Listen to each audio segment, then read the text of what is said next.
था, वो हमारी ऑडियंस को थोड़ा कुछ इस बारे में ब्रीफ कर दीजिए। एक्चुअली मैं उड़ान सीरियल कर रही थी 1 साल से।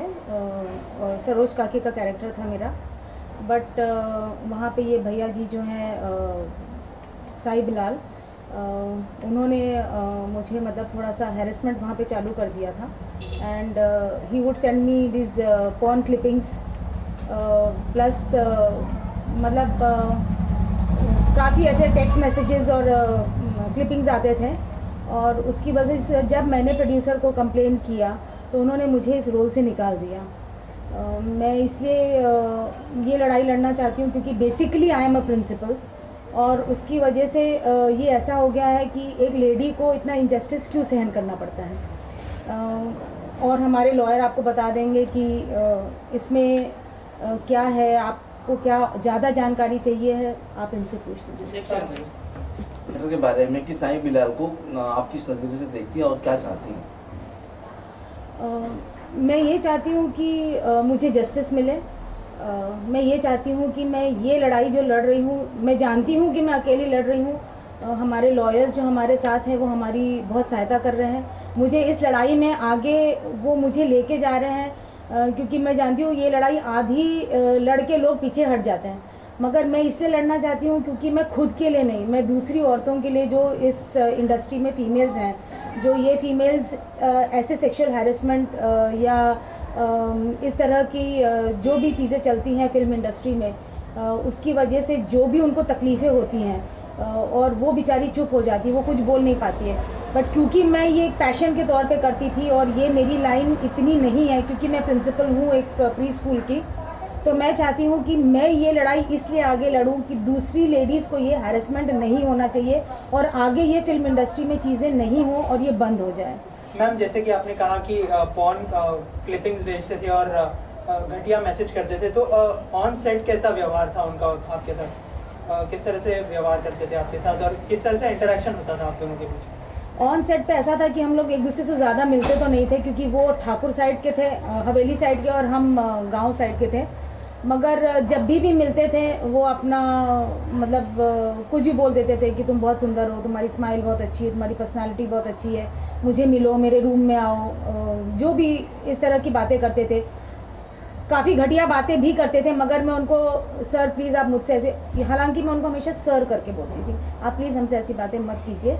और मैं बोल के उनसे कतर के निकल जाती थी। मुझे ऐसा लगता था कि शायद अगर मैं उनसे नहीं ज़्यादा बात करूँगी तो ये मैटर यहीं ख़त्म हो जाएगा, क्योंकि मुझे ऐसा लगता था एक सेट पे काम करके लड़ाई झगड़ा नहीं करना चाहिए और माहौल वहाँ का ख़राब नहीं करना चाहिए। तो इसलिए मैं ये चीज़ चुपचाप बर्दाश्त करती थी, मगर हद से इतनी ज़्यादा बात हो गई थी।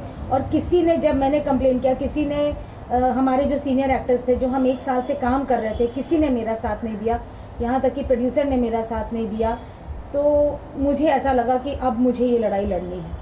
तो आपके लॉयर से जानना चाहूँगा सर, आपका नेक्स्ट स्टेप क्या होने वाला है, क्योंकि कल तो कोर्ट में जाना है, तो आपकी तरफ से क्या स्टेप होने वाला है? कि in a legal system, first when complaint is there, FIR is registered. FIR is registered, then bail was given to the accused. We were not satisfied with the way in which the bail was granted. When we were not satisfied, particularly the victim was not satisfied, the manner, method and mode of granting bail. Manner, method and mode of granting bail was rather not in consonance with the cardinal principle of criminal jurisprudence. And all the well-established norms of granting bail have been given a go-by, because personality, film personality was involved. You know that our law exists and is same or is said to be same for all. But in Salman case you have seen that no doubt everybody has felt that some extraordinary urgency was shown that will never be shown in case of another ordinary person. आप पेशे से वकील हैं, तो आपसे ये जानना चाहेंगे इस केस में आपको नाराजगी कहाँ तक है, आप इस बारे में आप किससे बात करना चाहेंगे? मेरी नाराजगी किसी से भी नहीं है। एज ए एडवोकेट मैं आपको बता रहा हूँ, As an advocate, my duty is very, very, very limited. My duty is what? I will tell you. As an advocate, my duty is to put forward case of my client. Correct?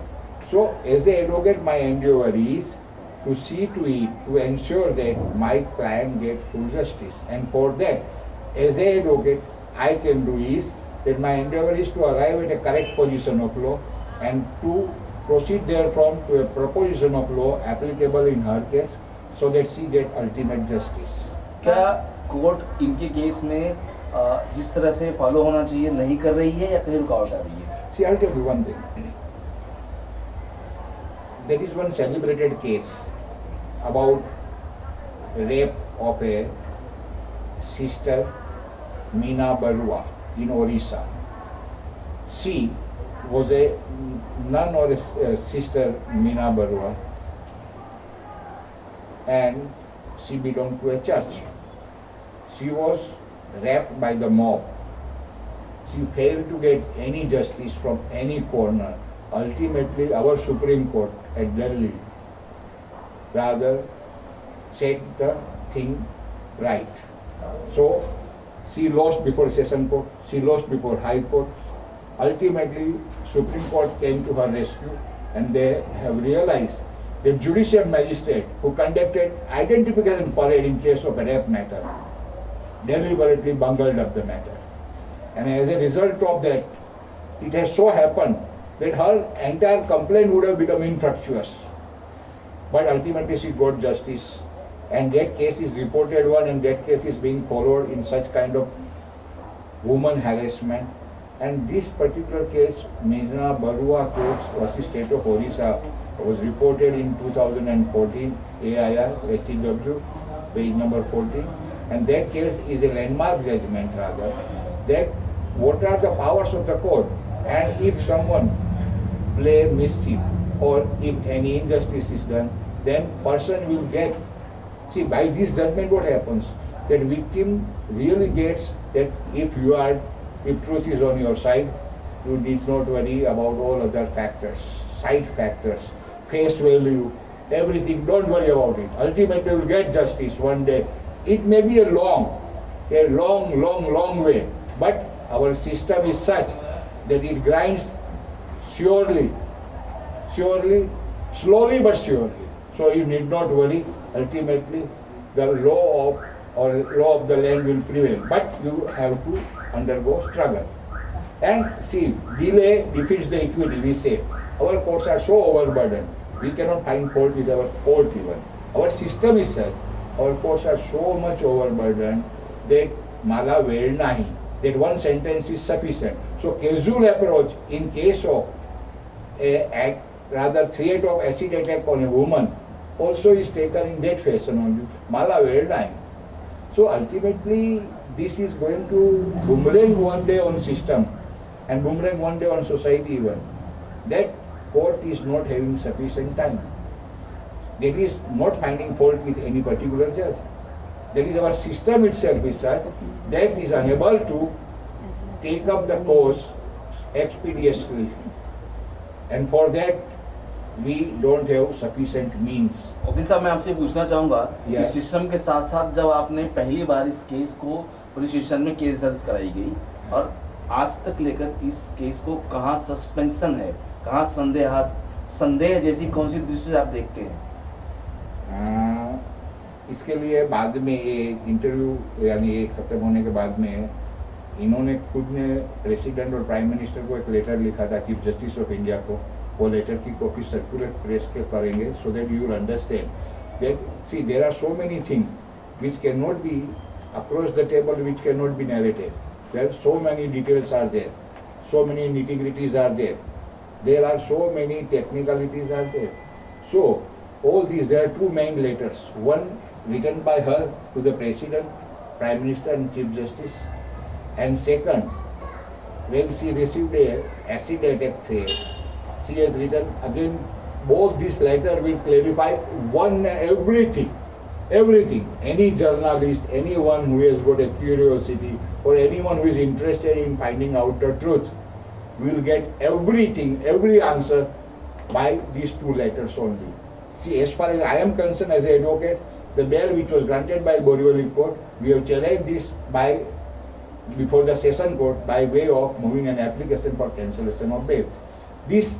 Our application for cancellation of bail was at last heard. Arguments were advanced, it was heard, and it is reserved for order. It has been kept for order.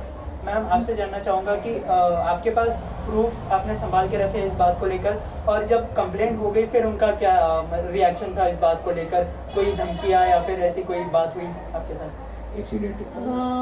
Proofs तो है मेरे पास, मैंने सारे proofs दे दिए। मेरा phone जो है, mobile phone, वो फोरेंसिक लैब में भी गया है। अभी तक मुझे वो वापस नहीं मिला है। हालांकि पुलिस कहती है कि चार्जशीट फाइल हो चुकी है, पर चार्जशीट कैसे फाइल हो गई है, जबकि शायद ये रिपोर्ट अभी तक, क्योंकि मुझे मेरा फ़ोन अभी तक मिला नहीं है। सेकेंडली मुझे अभी बीच में जब भी केस में काफ़ी आर्ग्यूमेंट हो गया था, हमारे लॉयर ने और हमारी लॉयर ने जब ये आर्ग्यूमेंट कर लिया था, तभी उसके बाद मुझे एक फ़ोन आया था जिसमें उन्होंने ऐसा बोला था कि तुम ये मैटर वापस ले लो। जब मैंने ऐसे पूछा कि कौन बोल रहा है, तो उन्होंने बोला कौन बोल रहा है उससे अपना मतलब मत रखो, तुम जो मैं बोल रहा हूँ वो ध्यान से सुनो। और उन्होंने मुझे ऐसा बोला था कि हम तुम्हारे मुंह पर एसिड फेंक देंगे ताकि तुम एक्टिंग करने के लायकात नहीं रहोगी, जो तुम अपनी सुंदरता पे बहुत घमंड करती हो वो सब उतर जाएगा। जब मैंने पूछा कौन बोल रहा, तो मतलब उन्होंने फ़ोन रख दिया, डिस्कनेक्ट कर दिया।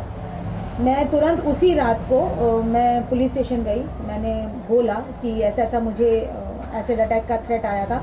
मैंने हालांकि उन्होंने बोला कि इसकी मैंने सीडी भी बना के उनको दिया, बट आज तक उसके ऊपर कुछ कार्रवाई नहीं हुई, कुछ उसको सीरियसली नहीं लिया गया। और शायद ऐसा है कि वो लोग रुके हैं कि अगर मेरे मुंह पे आई थिंक अटैक हो जाए तो फिर उसके बाद वो जो भी कार्रवाई करेंगे। बट मुझे ऐसा बोला गया था कि हम उसमें इसलिए कुछ नहीं कर सकते हैं क्योंकि उसमें कल्प्रिट का नाम नहीं लिया है, तो क्योंकि कल्प्रिट का नाम नहीं लिया है हम कुछ नहीं कर सकते उसके लिए। अगर उसमें कल्प्रिट का नाम लिया होता था तो हम उसको मैटर को आगे बढ़ाते थे। बट मेरा ये बोलना है कि मेरा तो एक ही केस चालू है और मेरे को इतने केस चालू नहीं है कि इसमें डाउट रहेगा कि ये शायद ये केस के लिए होगा या शायद वो केस के लिए होगा। इसके अलावा कल जो है केस जाने वाला है कोर्ट में, तो उसको लेकर क्या तैयारियां हैं? क्या सॉरी, कल केस जाने वाला नहीं है, सेशन कोर्ट में। I will correct, okay, so it will be better. See I will tell you, lower court granted bail to the accused, correct? Now when lower court granted bail to the accused, we felt that all the legal norms were given go by.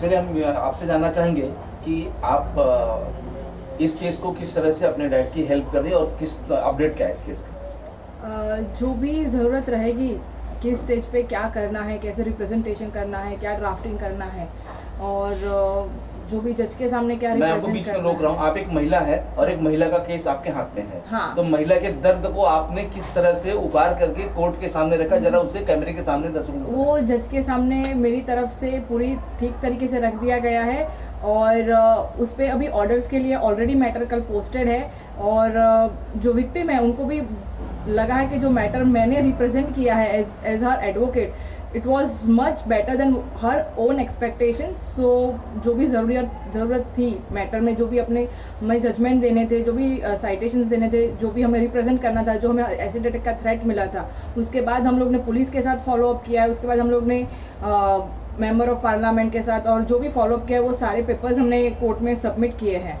तो accordingly हमारी तरफ से हम लोग ने 100% दिया है। अभी हम लोग कोर्ट पे डिपेंडेंट है, क्या है ऑर्डर कल हम लोग देखेंगे। कभी कभी कोर्ट से ऑर्डर नहीं होता है, कोर्ट में जज नहीं होता है या कोई बाधाएं आती है जो नहीं, उसके बाद की स्ट्रेटेजी क्या है, प्लानिंग क्या है? अभी स्ट्रेटेजी है वेट एंड वॉच। कल की स्ट्रेटेजी है वेट एंड वॉच। मैडम से हम जानना चाहेंगे, मैम कल जिस तरह से कल की चिंता आपको सताई जा रही है कि कल क्या होगा और क्या नहीं होगा, आप के ऊपर इतने अत्याचार, उन्होंने इस तरह से कुछ SMS भेजे हैं और बाकी पॉइंट्स बातें भी कही हैं, आपको लगता है कि आपको न्याय मिलेगा? आपकी दिल की आवाज़ क्या है? मिलना ही चाहिए, क्योंकि मेरे पास सारे प्रूफ्स हैं, सब कुछ है, सब कुछ पुलिस स्टेशन में सबमिट किया है। मैं डरने वाली नहीं हूँ, हालांकि मुझे बहुत धमकियां भी दी गई हैं, एसिड अटैक का बोला गया है कि मेरे मुंह पे एसिड फेंक देंगे।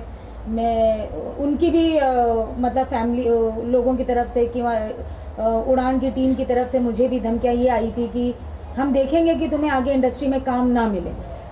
मैंने उनको ये उत्तर दिया है कि नहीं मिलेगा तो मुझे कोई गम नहीं है, मगर मैं अपनी लड़ाई लड़ूंगी, भले कोई मेरा साथ दे या ना दे, मगर मैं ये लड़ाई ज़रूर लड़ने वाली हूँ और आखिरी दम तक लड़ूंगी, सुप्रीम कोर्ट तक। Thank you ma'am. Thank you so much.